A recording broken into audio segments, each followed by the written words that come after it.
Hello friends, welcome to my channel Sahu Science Classes. तो friends, आज की video class 12th UP board वालों के लिए बहुत ही ज़्यादा इंपॉर्टेंट होने वाली है, क्योंकि आज की वीडियो में हम इंग्लिश का सेकंड पार्ट लेके आए हैं हिंदी से इंग्लिश ट्रांसलेशन करने के लिए। जी हाँ भाई, हम यूपी बोर्ड वाले बच्चे हैं और हमें बहुत प्रॉब्लम आती है हिंदी से इंग्लिश ट्रांसलेशन में। तो मैं प्रैक्टिस सेट लेके आ रहा हूँ बार बार। लास्ट मैंने प्रैक्टिस सेट जो पहला आया था उसमें मैंने 2 करा दिए थे, जो कि 2023 के थे, और आज भी मैं 2023 के नेक्स्ट कराने वाला हूँ। ठीक है, तो वीडियो को एंड तक देखिएगा। चैनल पर नए तो चैनल को सब्सक्राइब कीजिएगा और बेल आइकन को दबाइएगा। बाकी अगर आपने पहला वाला नहीं देखा है तो उसको जरूर देख लीजिए। डिस्क्रिप्शन में आपको प्लेलिस्ट मिल जाएंगी, physics, chemistry, math, Hindi, English सबकी। ठीक है, तो सबको देखिए, एक बार विजिट करिए, क्या पता आपको बहुत कुछ पढ़ने को मिल जाए। ठीक है, तो आइए शुरू करते हैं। तो सबसे पहला हमारा जो आज का हमें दे रखा है, ये ट्रांसलेट करने के लिए इसको देख लेते हैं पूरे को, है ना। हिंदी में आपको ये पैराग्राफ दे रखा है, अब इसको हम समझ लेते हैं थोड़ा सा, और आपको क्या करना है, धीरे धीरे करके करना है इसको, है ना। तो 2023 में जेडवी सेट का है ये। ठीक है, तो ध्यान से समझिएगा इसको, है ना, अच्छे से करिएगा। देखिए क्या है कि भारत जो है वो एक कृषि प्रधान देश है। भारत क्या है, एक कृषि प्रधान देश है। यदि यहाँ पढ़े लिखे लोग खेती की ओर ध्यान दें तो हम लोगों की गरीबी दूर हो सकती है। तो हम लोगों की क्या हो सकती है, गरीबी दूर हो सकती है। हमारे गांव में सुधार की ज़रूरत है। शिक्षित व्यक्ति जब गांव में रहने लगेंगे तो उन गांवों का सामाजिक जीवन बिल्कुल बदल जाएगा। और स्कूल की पढ़ाई पूरी करके इन दिनों हर एक विद्यार्थी विश्वविद्यालय में प्रवेश लेना चाहता है। यह धारणा उचित नहीं है। विद्यार्थियों को इन विषयों पर ठीक से विचार करना चाहिए, तभी वे साहस के साथ भविष्य का सामना कर सकेंगे। तो देखिए ये है, इसमें बेसिकली आपको देखो जानबूझ के उन्होंने थोड़े से कठिन शब्द डाले जाते हैं ताकि बच्चा इंग्लिश थोड़ा सा बना पाए उसकी। तो देखिए कितने नंबर का आता है ये, 5 नंबर का आता है। अगर आप, मैं जिस तरीके से आपको बता रहा हूँ उस तरीके से भी थोड़ा बहुत करके आएंगे तो 3 से 4 नंबर कहीं नहीं गए आपके। ठीक है, देखो फुल तो बहुत ही कम बच्चों के आते हैं इसमें, है ना, मार्क्स तो कहीं ना कहीं कटते हैं भाई। बाकी कोई बात नहीं, देखिए हम अपना 100% देंगे। तो देखिए भारत एक कृषि प्रधान देश है, कृषि प्रधान देश है ना। तो क्या हो गया, भारत को इंडिया बोलते हैं, और है का मतलब प्रेजेंट है तो इज लगाओ, और था तो वॉज लगा दो, बस इतना याद रखो। था तो वॉज लगाओ और है तो इज लगाओ। इंडिया इज मेनली, है ना, मेनली एन एग्रीकल्चरल कंट्री, क्योंकि कृषि प्रधान के लिए क्या हो जाएगा, एग्रीकल्चरल। ठीक है, तो एन एग्रीकल्चरल कंट्री। ठीक है, उसके बाद नेक्स्ट देखते हैं। यदि यहाँ पढ़े लिखे लोग खेती की ओर ध्यान दें, यदि यहाँ पढ़े लिखे लोग खेती की ओर ध्यान दें तो क्या हो गया, इफ़, यदि मतलब इफ़ होता है द एजुकेटेड पीपल। तो आपको पता होगा पढ़े लिखे लोग मतलब क्या हो गया, एजुकेटेड पीपल। तो if the educated people here मतलब यहाँ, पे अटेंशन, ध्यान दे, है ना, पे अटेंशन होता है ना, टू एग्रीकल्चर। तो खेती के लिए क्या यूज़ कर लिया, टू एग्रीकल्चर। आप यहाँ पे देखो, अब एग्रीकल्चर दिमाग में आ रहा होगा, खेती का मतलब फार्मिंग भी तो होता है, तो वो भी यूज़ कर सकते हो, ऐसी बात नहीं है। To agriculture our poverty can be eradicated, मतलब तो हम लोगों की गरीबी दूर हो सकती है। आवर पॉवर्टी मतलब क्या होता है, गरीबी। कैन बी मतलब हो सकती है। इरेडिकेटेड मतलब दूर हो सकती है, ख़त्म हो सकती है। अब नेक्स्ट है, हमारे गांव में सुधार की ज़रूरत है। तो हमारे गांव मतलब क्या हो गया, आवर विलेजेस, तो हो गया आवर विलेजेस। और ज़रूरत है मतलब नीड इम्प्रूवमेंट, क्या है, नीड इम्प्रूवमेंट। देखा कितना ईजी लग रहा है।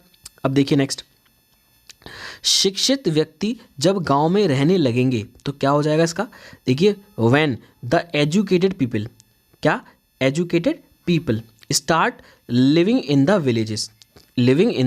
विलेजेस, उसमें रहना स्टार्ट कर देंगे। ठीक है, तो देखिए रखेंगे तो उन गाँव का सामाजिक जीवन बिल्कुल बदल जाएगा। तो देखिए क्या हो जाएगा, the social life of those villages will change completely, है ना, क्या हो जाएगी, विल चेंज कम्प्लीटली। क्लियर है मेरी बात, आई होप समझ में आ गया हो। नेक्स्ट देखते हैं इसके बाद आगे का। यह धारणा उचित नहीं है, स्कूल की पढ़ाई पूरी करके इन दिनों हर एक विद्यार्थी विश्वविद्यालय में प्रवेश लेना चाहता है। तो क्या होगा इसका, nowadays after completing the school education, after मतलब बाद में, कंप्लीटिंग मतलब पूरी करने के बाद, द स्कूल एजुकेशन, अपनी स्कूल एजुकेशन 12th तक पूरी कर लेगा। एवरी स्टूडेंट वांट्स टू, हर स्टूडेंट क्या चाहता है, every students wants to take admission to a university. विश्वविद्यालय मतलब क्या होता है, यूनिवर्सिटी, यानी कि आप डिग्री करेंगे। ठीक है, ये चीज़ हो गई। उसके बाद यह धारणा उचित नहीं है, तो this idea is not appropriate, क्या हो जाएगा, उचित मतलब अप्रोप्रिएट। ठीक है, विद्यार्थियों को इन विषयों पर ठीक से विचार करना चाहिए। तो स्टूडेंट्स शुड, है ना, चाहिए मतलब क्या हो गया, शुड। स्टूडेंट्स शुड, अब विचार मतलब क्या हो गया, सोचना, यानी कि थिंक अबाउट दीज इश्यूज और इश्यूज प्रॉपरली, है ना। तो विद्यार्थियों को इन विषयों पर ठीक से विचार करना चाहिए, तभी वे साहस के साथ भविष्य का सामना कर सकेंगे। Only then will they be able to face the future with courage. Courage मतलब क्या हो गया, आपका साहस, और फ्यूचर, अपने फेस द फ्यूचर, यानी कि फ्यूचर का सामना कर सकेंगे। ठीक है, तो ये था हमारा पहला पार्ट। ठीक है, ये हमारा पहला आज का सेट था। ठीक है, उसके बाद देखते हैं सेकंड पार्ट। देखिए सेकंड एक्सरसाइज, ये भी अच्छा है। देखिए 2023 JW सेट में है। ठीक है, तो देखिए मैं आपको क्या बताने की कोशिश कर रहा हूँ, मैं आपको ये बताने की कोशिश कर रहा हूँ कि वर्ड जो होते हैं बस आपको उनको ध्यान रखना होता है, बाकी सेंटेंस तो आपको पता है, थोड़ी बहुत ग्रामर तो सबको आती है और सबकी बिखरी हुई भी होती है। ठीक है, तो ये मत सोचिएगा कि सब टॉपर है। ठीक है, अपने हिसाब से करके आइएगा। तो देखिए क्या है कि भूख और इंसान का रिश्ता जन्म से होता है। तो भूख मतलब क्या हो गया, हंगर हो गया, और इंसान हो गया मैन या ह्यूमन, है ना, ह्यूमन भी लिख सकते हैं आप। तो hunger and human have a relation since birth. तो hunger and man have a relation since birth, यानी कि उसका रिलेशन होता है सिंस, मतलब सिंस कब से, बर्थ यानी कि जन्म से। ठीक है, फिर जन्म के साथ ही मनुष्य अपनी भूख भी साथ लेकर आता है। तो क्या हो गया, मैन ब्रिंग्स, लाना मतलब हो गया ब्रिंग्स, हिज हंगर यानी कि उसकी भूख, विद हिज बर्थ, अपने बर्थ यानी कि जन्म के साथ। ठीक है, भूख किसी भी व्यक्ति के जीवित रहने का प्रमाण है। ठीक है, तो हंगर इज द प्रूफ, प्रमाण मतलब क्या होता है, प्रूफ या evidence of a man being alive, यानी कि जीवित रहने का, अलाइव यानी कि बीइंग मैन अलाइव।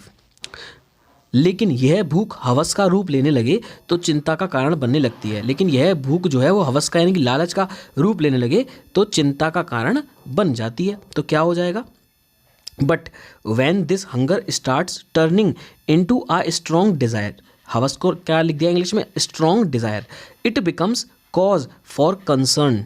ठीक है, कंसर्न मतलब चिंता। ठीक है, उसके बाद किसी की बेइंतहा लालच, किसी की बेइंतहा लालच दूसरे की मुसीबत का सबब बन जाती है। तो देखिए क्या हो गया, समवंस एक्सट्रीम ग्रीड, है ना, किसी का बहुत ज़्यादा लालची होना, becomes cause for someone's else problem, यानी कि वो किसी और के लिए प्रॉब्लम खड़ी कर देता है, किसी और के लिए मुसीबत का सबब बन जाती है। भूख और भुखमरी असमानता की सूचक हैं। तो क्या हो गया, हंगर एंड स्टारवेशन, भुखमरी में क्या बोलता है, starvation is the indicator of inequality. सूचक मतलब क्या होता है, इंडिकेटर, है ना, जो बाइक में होता है इंडिकेट करने के लिए, इंडिकेटर, और असमानता मतलब इनइक्वलिटी ऑफ इनइक्वलिटी। ठीक है, तो इस तरीके से था, देखिए, है ना। आई होप आपको समझ में आ गया। उसके स्क्रीनशॉट ले लीजिएगा अगर आप पे ये नहीं है। ठीक है, उसको बार बार वीडियो को देखिएगा और समझिएगा जो मैंने आपको समझाया, इसी तरीके से आपको लिख के आना है। ठीक है, बाकी वीडियो अच्छी लगी तो वीडियो को लाइक कीजिएगा और चैनल पे नए तो चैनल को सब्सक्राइब कीजिएगा। बाकी मिलते हैं बहुत जल्द नेक्स्ट वीडियो में। तब तक के लिए मैंने बोला कि प्लेलिस्ट जरूर देखिएगा, प्लेलिस्ट आपके बहुत काम की है। मिलते हैं बहुत जल्द नेक्स्ट वीडियो में, तब तक के लिए गुड बाय गाइज।